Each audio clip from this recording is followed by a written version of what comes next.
Bangla audio বই চ্যানেলের পরিবেশনায় আপনারা শুনছেন প্রফুল্ল রায় রচিত একটি উপন্যাস। উপন্যাসটির নাম হল জটিলতা। আজ পাঠ করছি তার দ্বিতীয় পর্ব। হারুর মা এখনো ফেরেনি। রান্নাঘরে খাবার করতে করতে বনানী দেখতে পেল নির্মল চা খেয়ে মুখটুক ধুয়ে ক্রাচে ভর দিয়ে দিয়ে রাস্তার দিকে বারান্দায় চলে গেল। ওদিকে দিন রাত সেই ইজি চেয়ারটা পাতা থাকে। ইজি চেয়ারের গায়ে ক্রাচ রেখে নির্মল শুয়ে পড়ল। সকাল থেকে দুপুর পর্যন্ত ওখানেই পড়ে থাকবে সে। তারপর স্নান, খাওয়া, কিছুক্ষণ ঘুম থেকে উঠেই আবার ওখানে চলে যাবে নির্মল। রাত্রি 9টা-10টা পর্যন্ত একভাবেই শুয়ে থাকবে। এদিকে অশোকও বাথরুম থেকে বেরিয়ে স্ট্রাইপড পাজামা আর পাতলা বুশ শার্ট পরে নিয়েছে। চুলটুল আছড়ে ফিটফাট হয়ে সেও নির্মলের কাছে গিয়ে বসল। খাবার টাবার তৈরি হলে প্লেটে প্লেটে সাজিয়ে বাইরের বারান্দায় গেল বনানী। টিপয় টেবিলে প্লেটগুলো রেখে বনানী অশোককে বলল, আপনারা খান। অশোক শুধল, আপনারটা কোথায়? সকালে 1 কাপ চা ছাড়া আমি আর কিছু খাই না। সে কি, হেলথের পক্ষে তো সাংঘাতিক ইনজুরিয়াস। কিচ্ছু হবে না, এ আমার অনেক দিনের অভ্যাস। ভ্যারি ব্যাড হ্যাবিট, পরে ঠেলা বুঝবেন। অশোক হাসল, আপনার চা নিয়ে আসুন, গল্প করতে করতে খাওয়া যাক।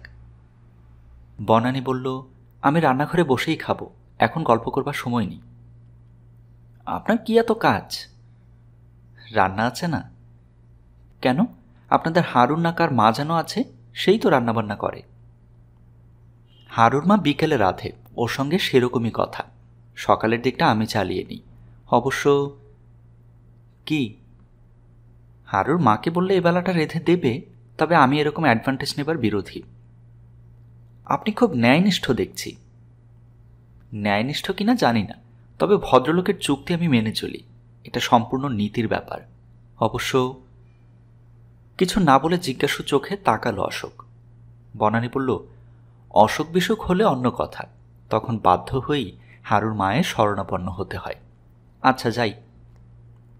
রান্নাঘরে গিয়ে বনানী চায়ের চুমুক দিয়েছে। হারুর মা বাজার থেকে ফিরে এলো। তাড়াতাড়ি চাটা শেষ করে রান্না চাপিয়ে দিল বনানী। ভাত ভাজা ডাল টাল হবার পর মাছের ঝোলটা যখন ফুটে এসেছে, সেই সময় বাইরের বারান্দা থেকে অশোক উঠে এসে রান্নাঘরের দরজায় দাঁড়ালো। সহাস্য মুখে বনানী বলল, কী ব্যাপার মশাই, ফাঁকা জায়গা, ফ্রেশ এয়ার ছেড়ে রান্নাঘরের এই গরমে ঘামতে এলেন যে?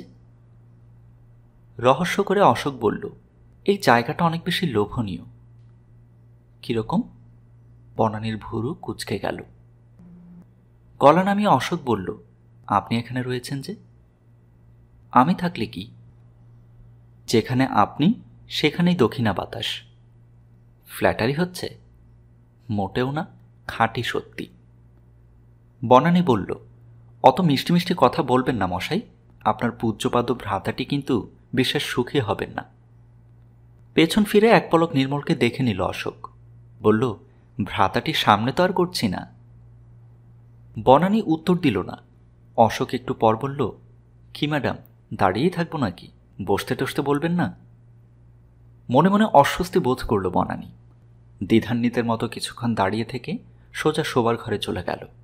একটা বেতের মোড়া জোগাড় করে এনে দরজার বাইরে পেতে দিল। বসুন। অশোক জাকিয়ে বসে বলল, সেই কখন রান্নাঘরে ঢুকেছেন, কি এত রাঁধছেন? এত আর কই, অতি সাধারণ বাঙালি মেনু, ভাত ডাল মাছ আর একটা চাটনি। জানেন, আমেরিকায় থাকতে আমিও বছর 2 রান্না করে খেয়েছি। বটে? চোখ গোল করে তাকালো বনানী।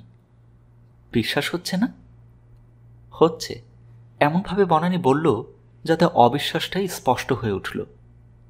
অশোক বলল, আমার রান্না একবার খেলে জীবনে ভুলতে পারবেন না। এ ব্যাপারে আপনার সঙ্গে আমি একমত। হাল ছেড়ে দেবার মতো করে অশোক বলল, আপনার সঙ্গে পারা যায় না। বনানী হাসল, বলল, সহজে আপনাকে ছাড়ছি না, পরীক্ষা দিতে হবে। কিসের? রান্নার। প্র্যাকটিক্যাল পরীক্ষা দিতে হবে নাকি? অশোককে শঙ্কিত দেখালো। বনানী বলল, না না, থিওরিটিক্যাল। অশোক আশ্বস্ত হল। প্রশ্ন করুন। প্রথমে বলুন, ওখানে কি রান্না করতেন? ভাত, মাংস, কখনো সখনো মাছ। মাংসে কি মশলা দিতেন? হলুদ আর কাঁচা লঙ্কা। মাছে? ওই একই মশলা। চমৎকার, আপনি একটা সরল রন্ধন প্রণালী লিখে ফেলুন, বাংলাদেশের মেয়েরা চিরকৃতজ্ঞ হয়ে থাকবে। অশোক হাসতে লাগল। বনানীও তার সঙ্গে গলা মিলিয়ে হেসে উঠল। একটু পর হাসি থামিয়ে অশোক বলল, আপনাকে এবার একটা কথা জিজ্ঞেস করি, ঠিক ঠিক উত্তর দেবেন কিন্তু। কি কথা? কাল রাত্রিরে কি হয়েছিল বলুন, তখন এড়িয়ে গেলেন, এখন কিন্তু ছাড়ছি না। বারে, তখনই তো বললাম কিছু হয়নি। অশোক বলল, আমার সম্বন্ধে আপনার কি ধারণা বলুন তো? এক মুহূর্ত ভেবে নিয়ে বনানী বলল, তার আগে আমার একটা কথার উত্তর দিন। কি? আমাদের এই বাড়িতে আপনি কতদিন এসেছেন? দিন বলছেন কি, ক ঘন্টা বলুন। বেশ, ক ঘন্টা? মনে মনে হিসেব করে অশোক বলল, 20 ঘন্টার মতো। চোখের তারায় স্থির করে বনানী বলল, 20 ঘন্টার ভিতর একটা মানুষ সম্বন্ধে কোনো ধারণা করা যায় কি? পুরোপুরি না হলেও খানিকটা তো করা যায়। খানিকটা করবার মতো শক্তিও আমার নেই। এ আপনার অতিরিক্ত বিনয়। বিনয় টিনয় কিছু জানি না, যা সত্যি তাই বলছি। অশোক হেসে হেসে বলল, আপনি খুব চতুরা। বনানীর কপাল কুঁচকে গেল। কি দেখে তা মনে হলো? আজে বাজে কথার ধোঁয়া উড়িয়ে আসল কথাটা আড়াল করে রাখছেন। কিন্তু আমি খুব বোকা নই, নিজের প্রশংসা করলাম বলে মনে কিছু করবেন না, নিজ গুণে ক্ষমা করে নেবেন। বনানী চুপ। অশোক আবার বলল, এবার বলুন কাল রাত্রিরে কি হয়েছিল? বিব্রতভাবে বনানী বলল, আপনার শুধু এক কথা, যতবার বলছি কিছু হয়নি তবুও বিশ্বাস করছেন না। না, বিশ্বাস করছি না, কারণ। জিজ্ঞাসু চোখে বনানী তাকালো। অশোক বলতে লাগল, কাল বিকেল থেকে আমার চোখে কিছু কিছু পড়েছে। তাতে কি মনে হচ্ছিল জানেন? কি? লাভা গরম হচ্ছে।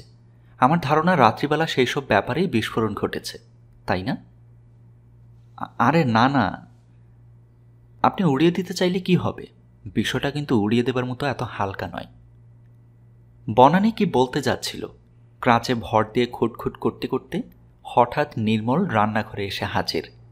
বলল, একটা দেশলাই দাও তো, সিগারেট ধরাতে গিয়ে ওখানে পেলাম না। বনানী বলল, সে কি, বাইরে টেবিলে দেশলাই ছিল তো।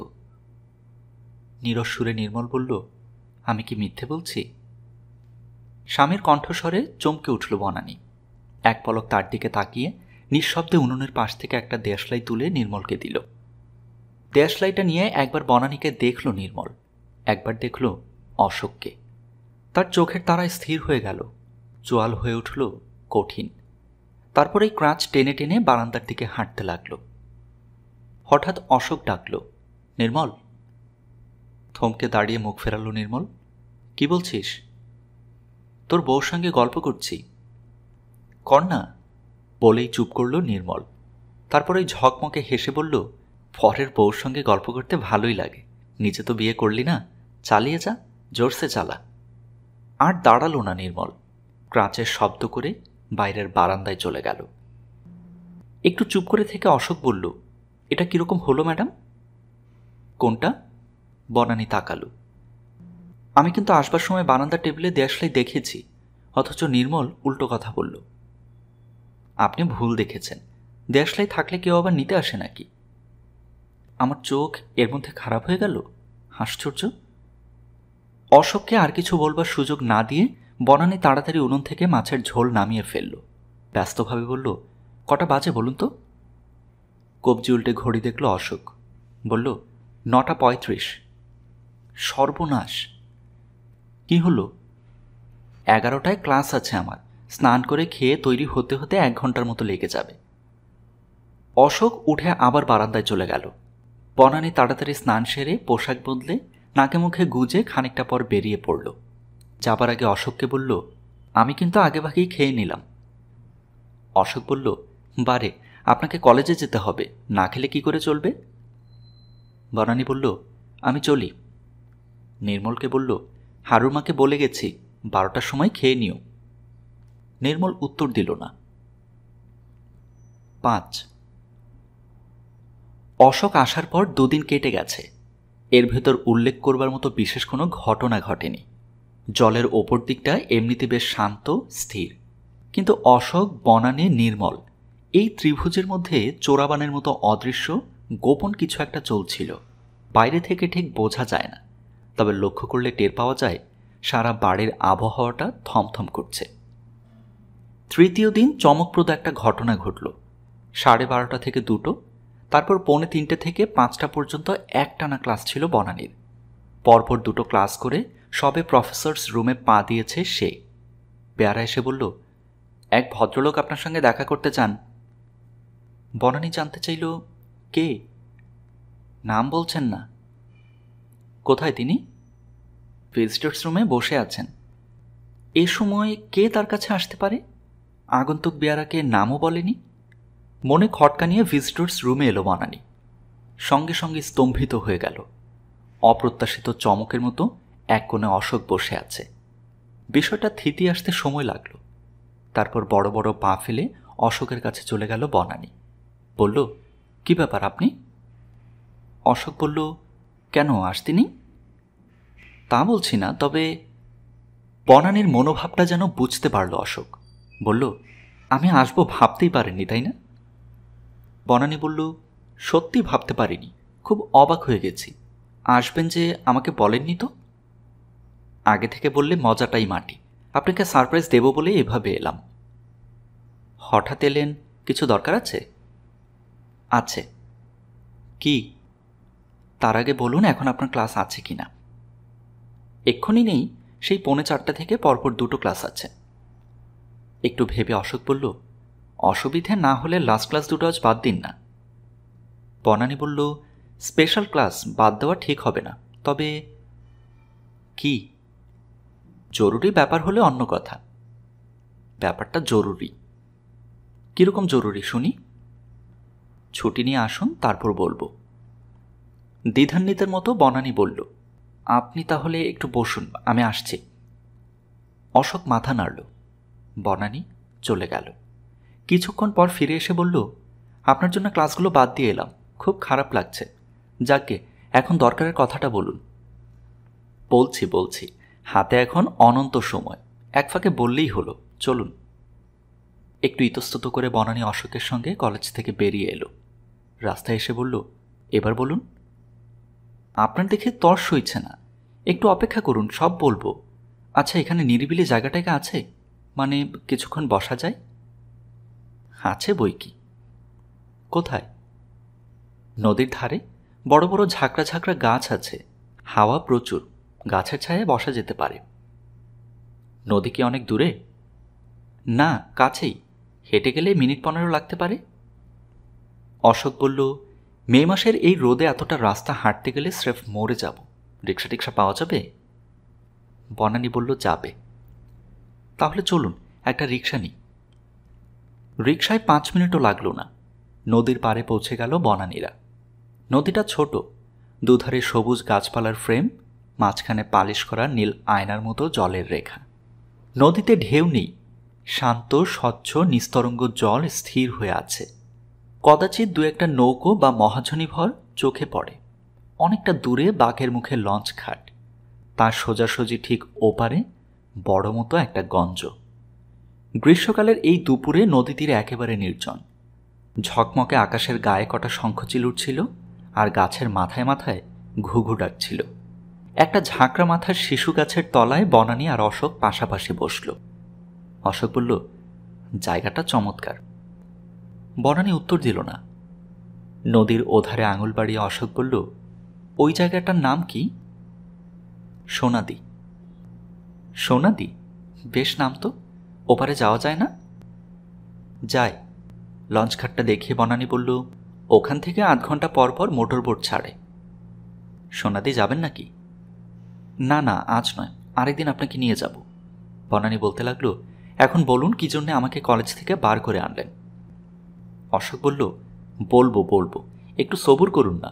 এমন একটা সুন্দর জায়গায় এলাম, চারদিকের বিউটি দেখি, হাওয়া টাওয়া খাই, সেই কথাটা তো আর পালিয়ে যাচ্ছে না। আরও কিছুক্ষণ এলোমেলো কথার পর হঠাৎ অশোক জিজ্ঞেস করল, আপনি কি বিবাহিত জীবনে আনহ্যাপি? বনানী বলল, আমাকে দেখলে তাই মনে হয় কি? সোজা বনানীর চোখের দিকে তাকিয়ে অশোক বলল, নিশ্চয়ই হয়, তা না হলে কি আর জিজ্ঞেস করছি? মুখ নামিয়ে বনানী চুপ করে থাকল। নখ দিয়ে আলতো করে মাটিতে আঁচড় কাটতে লাগল। অশোক অনেকখানি ঝুঁকে বলল, নির্মল আপনাকে খুব সন্দেহ করে না? তৎক্ষণাৎ উত্তর দিল না বনানী। মাটিতে আঁচড় কাটতেই লাগলো। তার মুখ দেখে মনে হলো ভেতরে ভেতরে একটা যুদ্ধ চলছে। কিছুক্ষণ পর নিচু গলায় ধীরে ধীরে সে বলল, এই প্রশ্নটা নাই বা করলেন? যে দরকারে ডেকে এনেছেন সেটাই বলুন। অশোক বলল, আপনি কি সুখী কি অসুখী, নির্মল আপনাকে সন্দেহ করে কি না, আপাতত এটুকুই আমার জানা দরকার। বনানী চুপ। অশোক তাড়া দেবার মতো করে বলে উঠল, কি হলো বলুন। নতমুখে বনানী কিছু বলতে চেষ্টা করল, কিন্তু তার গলায় স্বর ফুটল না। আপনাকে বিব্রত করার ইচ্ছে নেই, আমি শুধু, এই পর্যন্ত বলে হঠাৎ চুপ করে গেল অশোক। বনানী জানতে চাইল, আপনি শুধু কি? একটা তথ্য দিতে চাইছি। জেনে লাভ? ধরুন কৌতূহল, মিয়ার কিউরিসিটি। এই কৌতূহলটা না হয় নাই মেটালেন? খুব সহৃদয় সুরে অশোক বলল, আপনি বারবার এড়িয়ে যেতে চাইছেন কেন? মনের ভেতর যে কষ্ট বয়ে বেড়াচ্ছেন, আমাকে বলে হালকা হন না। বনানী হাসতে চেষ্টা করল। আমি কষ্ট বয়ে বেড়াচ্ছি এ কথা আপনাকে কে বলল?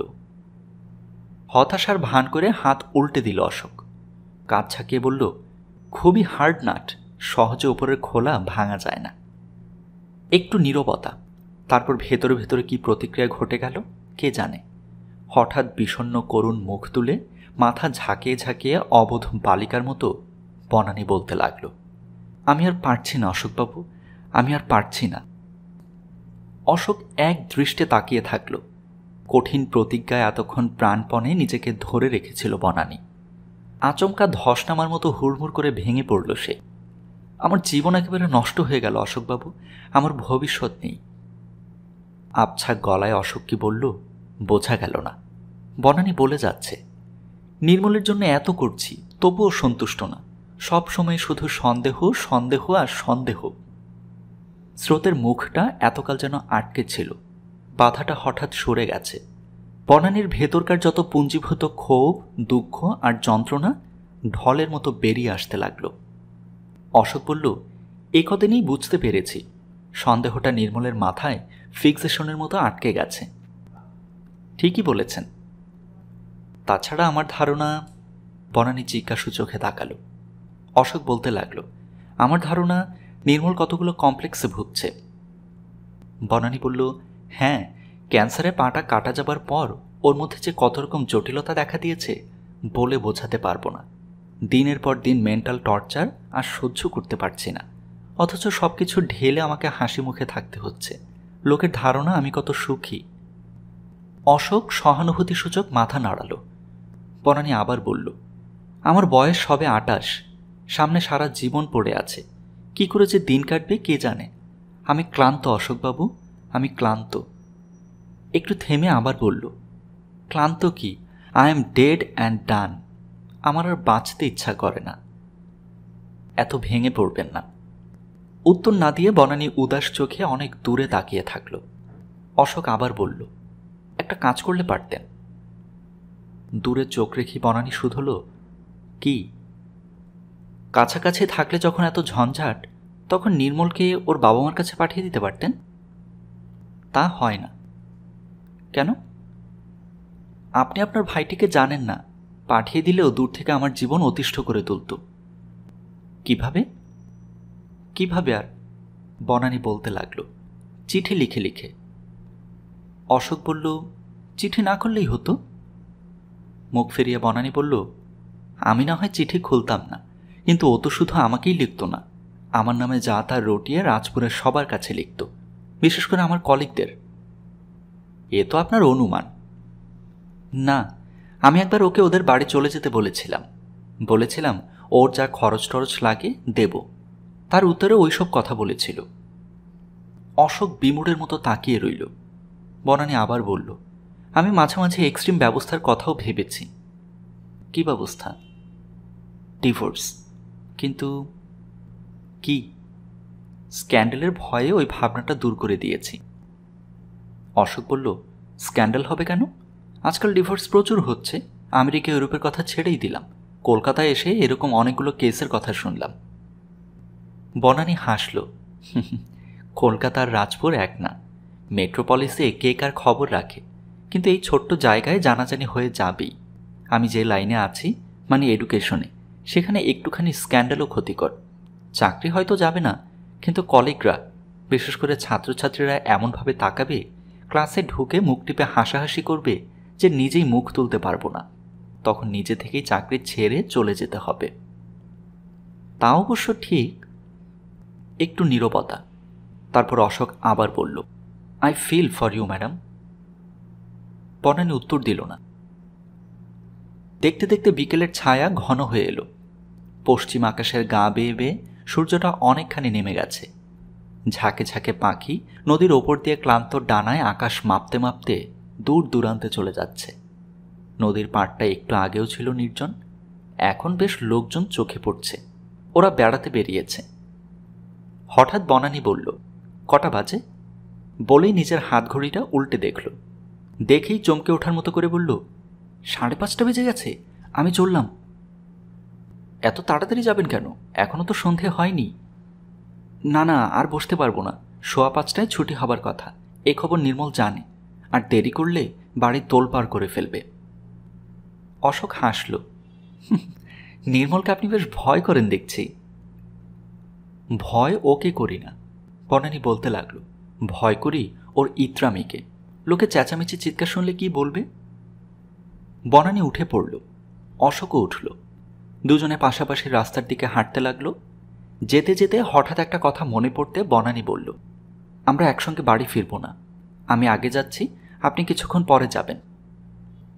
উদ্দেশ্যটা বুঝতে না পেরে অশোক জিজ্ঞেস করল, আগে পরে কেন? একে তো সন্দেহে বিষিয়ে আছে, তার উপর আমাদের একসঙ্গে ফিরতে দেখলে রক্ষা রাখবে। ঠিকই বলেছেন, আপনি আগে যান।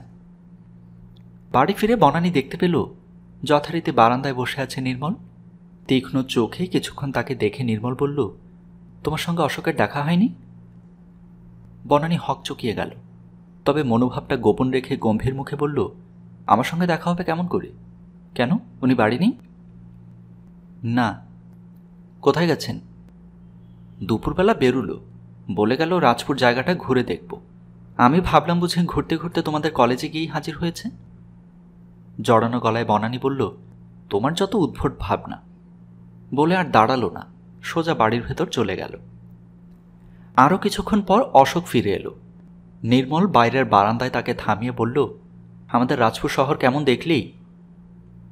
ভেতর বাড়ি থেকে বনানী শুনতে পেল অশোক বলছে, ওই একরকম, বাংলাদেশের মফস্বল শহর যেমন হয়। কোথায় কোথায় গিয়েছিলি?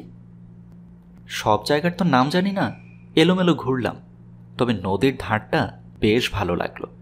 ওপারেও যাওয়া যায় দেখলাম, লঞ্চঘাটা থেকে 8 ঘন্টা পর পর মোটর বোট ছাড়ে। হ্যাঁ, ওপারটার নাম সোনাদি। নাম শুনেছি। বৈশাখ মাসের সংক্রান্তির দিন ওখানে বিরাট মেলা হয়। তাই নাকি? এটা তো বৈশাখ মাস, সংক্রান্তি কবে রে? দেরি নেই, 7-8 দিন পরেই। তাহলে তো মেলাটা দেখে যেতে হয়। যাস। একটু ভেবে নির্মল আবার বলল, শুধু নদীর পাড় দেখেই মুগ্ধ হলি? কলেজ বাড়িটা যদি দেখতিস। ভেতরে দম বন্ধ করে রয়েছে বনানী। কোন কুটিল অন্ধকার পথে নির্মল প্রসঙ্গটা ঘুরিয়ে দিতে চাইছে সে বুঝতে পারল। অশোক বলল, কলেজ বিল্ডিংটা খুব সুন্দর বুঝি? বিউটিফুল। তবে তো বড্ড মিস করে ফেলেছি। আশ্চর্য।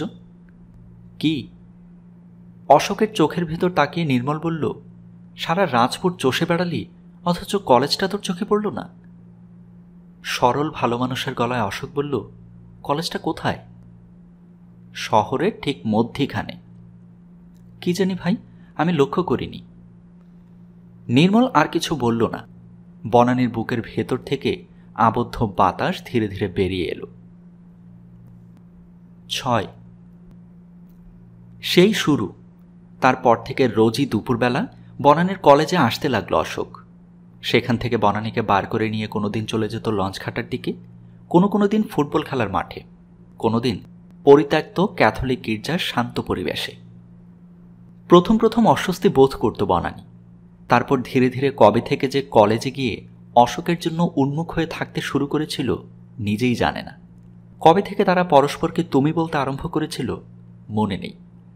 সহানুভূতির সুরে অশোক বলে, তোমার মতো ব্রাইট ইয়াং গার্ল এভাবে জীবন নষ্ট করে ফেলবে আমি ভাবতেই পারি না।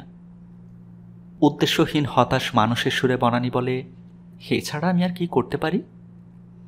নতুন করে লাইফ স্টার্ট করতে পারো, বাট হাউ? সেটাই বুঝতে পারছি না, আমাকে একটু ভাবতে দাও, দেখি কোনো উপায় বার করতে পারি কিনা। সমস্ত ব্যাপারটা এত জটিল। বনানী চুপ করে থাকে। অশোক আবার বলে, নির্মল আমার মাসতুতো ভাই, না হলে কবেই একটা ব্যবস্থা হয়ে যেত। কি ব্যবস্থা? অশোক উত্তর দেয় না। রোজই এক ধরনের কথা হয়।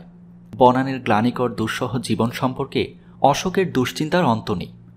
দুপুরটা এক এক দিন এক এক জায়গায় কাটিয়ে কলেজ ছুটির কিছু সময় আগে পরে দুজনে বাড়ি ফিরে আসে।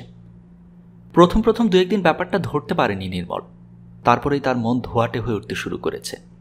রোজই দুপুরবেলা অশোক বলে জায়গাটা ঘুরে দেখতে যাচ্ছে, বলেই বেরিয়ে যায়। রাজপুর কি লন্ডন না নিউ ইয়র্ক, রোম না প্যারিস, যে তার রাস্তায় রাস্তায় এত এত দর্শনীয় জিনিস ছড়িয়ে আছে, দিনের পর দিন দেখেও ফুরোয় না। একটা পা খোয়া যাবার পর নির্মলের ইন্দ্রিয়গুলো ভয়ানক রকমের তীক্ষ্ণ হয়ে উঠেছে। তার জটিল মনের অন্ধকার সুড়ঙ্গ থেকে কেউ যেন দিনরাত বলতে থাকে, অশোক আর বনানী বাইরে বাইরে দেখা করে।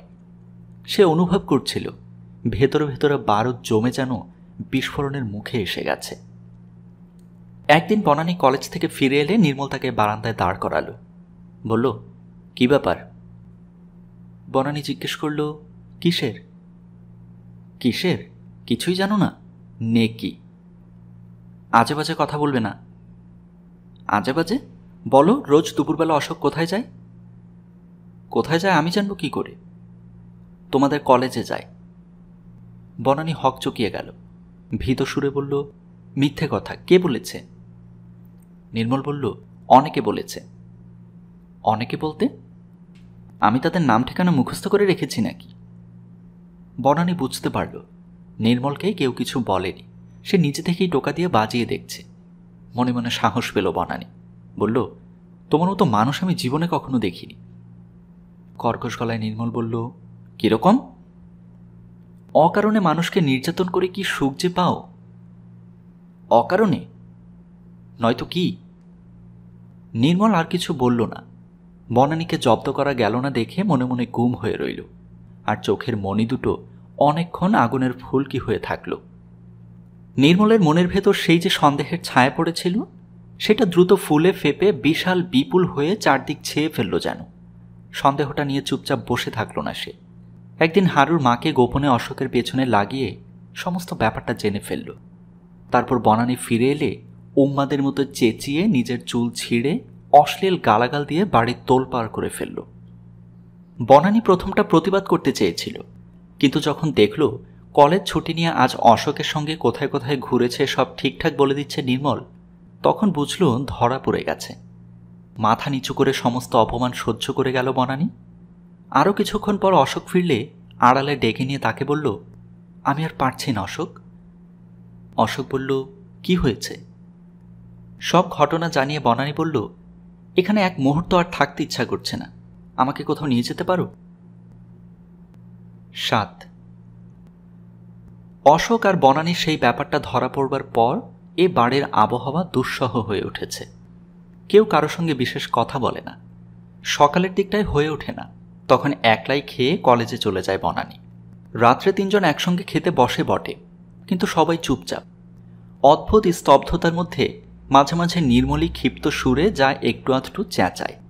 তার রাগ, তার কাতরতা, তার যন্ত্রণা এবং ঈর্ষা হিংসা সব একাকার হয়ে বুকের ভেতর এমনভাবে কুণ্ডলি পাকাতে থাকে যে চিৎকার না করে পারে না সে। মনের ফুটন্ত অসন্তোষ এভাবে খানিকটা বার করে দিয়ে নির্মল কিছুটা আরাম বোধ করে। দিন তিনেক এরকম কাটবার পর হঠাৎ একদিন দুপুরবেলা একজন সহকর্মীর ফেয়ারওয়েল উপলক্ষে কলেজ ছুটি হয়ে গেল বনানীর। বাড়ি ফিরে সে অবাক। অন্যদিন এ সময়টা পড়ে পড়ে ঘুমোয় নির্মল, আজ বারান্দায় বসে আছে। অশোক তার ঘরে। সেদিনের পর থেকে অশোক দুপুরে বেরিয়ে আর বনানীর কলেজে যায়নি। বাইরের বারান্দায় উঠে নিঃশব্দে ভেতরে চলে যাচ্ছিল বনানী। খুব কোমল গলায় নির্মল ডাকল, শোনো, এদিকে এসো। প্রথমটা যেন বিশ্বাস করতে পারল না বনানী। নির্মলের এমন মৃদু সহৃদয় কণ্ঠস্বর কত কাল শোনেনি সে। বিস্ময়ের ঘোরে পা ফেলে ফেলে সামনে এসে দাঁড়ালো বনানী। নির্মল বলল, দাঁড়িয়ে কেন, এই মোড়াটায় বসো না। মোড়ায় বসে পড়ল বনানী। তারপর বিমূঢ়ের মতো তাকিয়ে তাকিয়ে নির্মলকে দেখতে লাগলো। নির্মল বলল, আজ এত তাড়াতাড়ি চলে এলে যে? একটা কলিগ রিটায়ার করলেন, তার ফেয়ারওয়েল হলো, তাই। কে রিটায়ার করলেন? ফেয়ারওয়েল অনুষ্ঠানে কি কি হলো? খুঁটিয়ে খুঁটিয়ে জেনে নিল নির্মল। তারপর বলল, আজ বাংলা মাসের ক তারিখ বলতে পারো? চট করে মনে পড়ল না। বনানী বলল, কি জানি। যতই প্রফেসরই করো, বাংলাদেশের মেয়েই, ফরেনার নও, বাংলা সাল তারিখের খোঁজ রাখো না? বনানী চুপ। নির্মল বলল, আজ বৈশাখ মাসের সংক্রান্তি। তাই তো, বনানীর মনে পড়ে গেল। নির্মল আবার বলল, আজ নদীর ওপারে সোনাদিতে মেলা হচ্ছে। আমার পা কাটা যাবার পর কোথাও তো বেরোতে পারো না, হয় কলেজ না হয় বাড়ি। আজ এক কাজ করো না। কি? সোনাদির মেলা ঘুরে এসো, অশোককে নিয়ে যাও।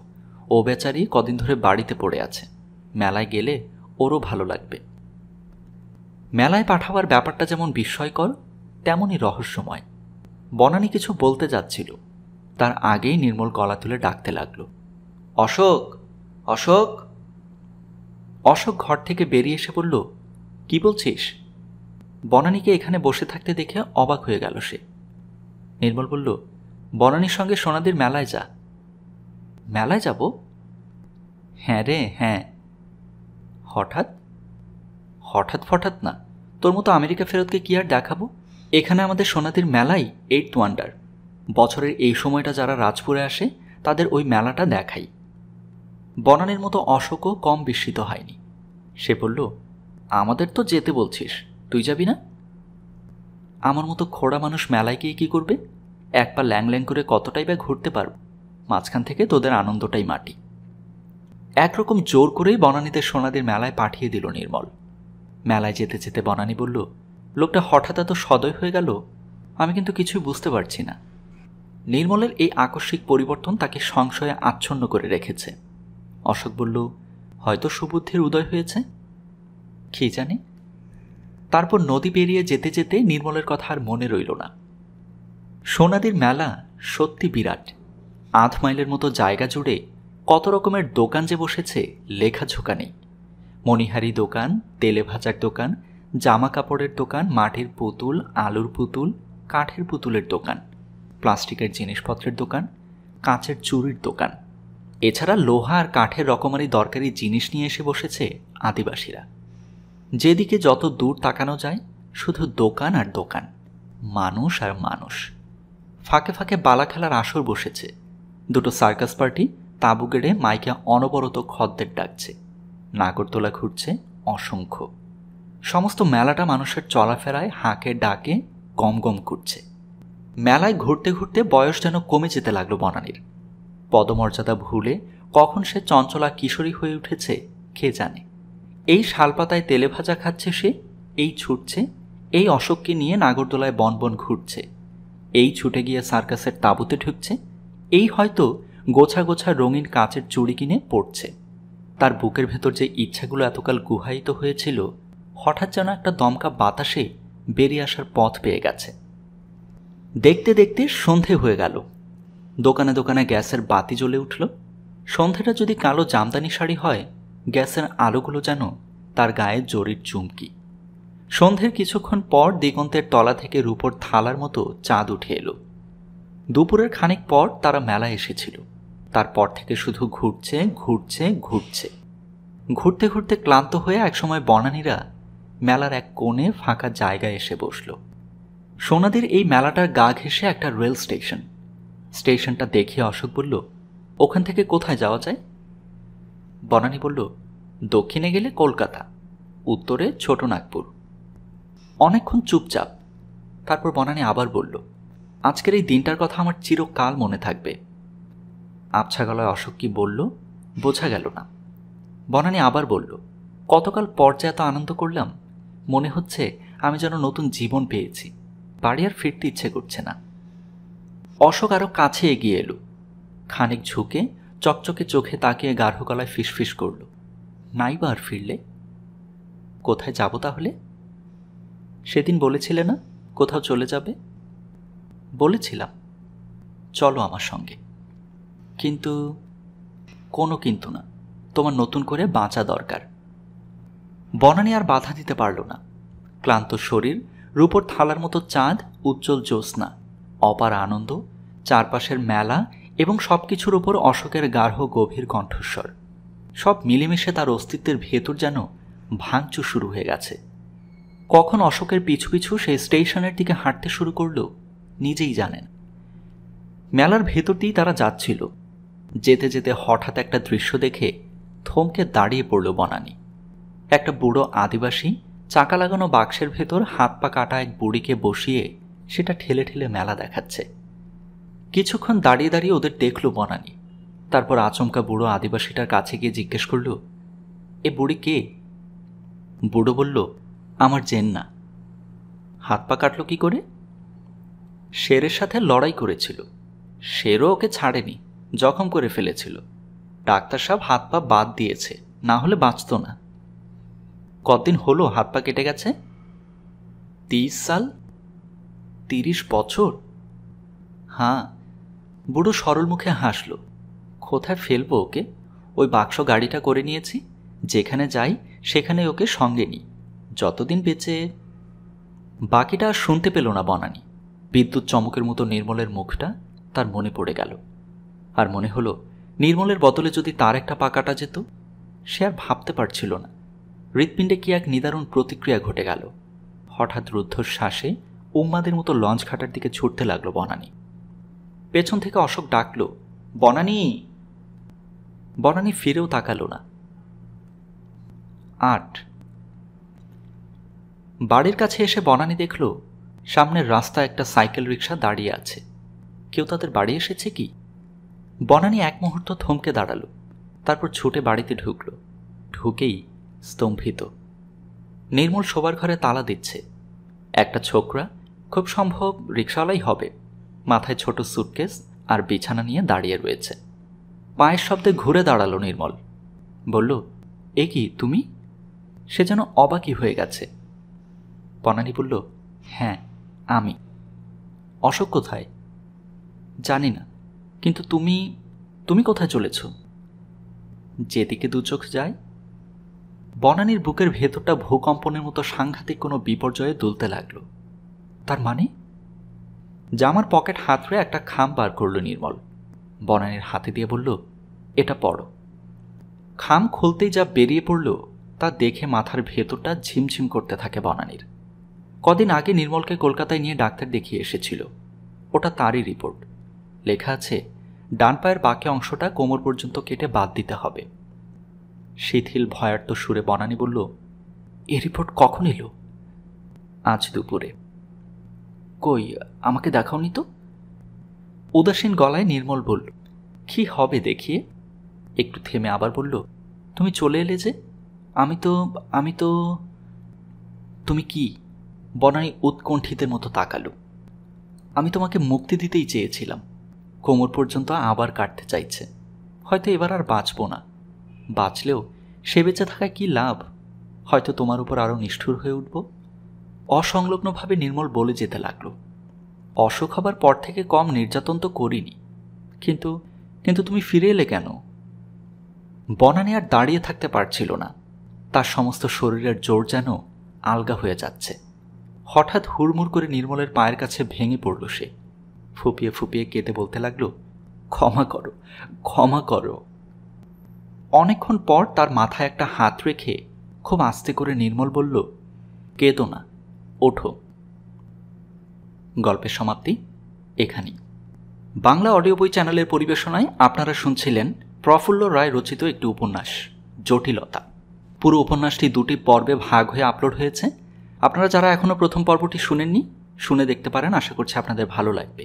আর এমনই আরও চমৎকার সব উপন্যাস বা বড় গল্প পেতে আমাদের এই চ্যানেলটি সাবস্ক্রাইব করে রাখুন, আমাদেরকে অনুপ্রাণিত করুন। সবাইকে ধন্যবাদ জানিয়ে বিদায় নিচ্ছি।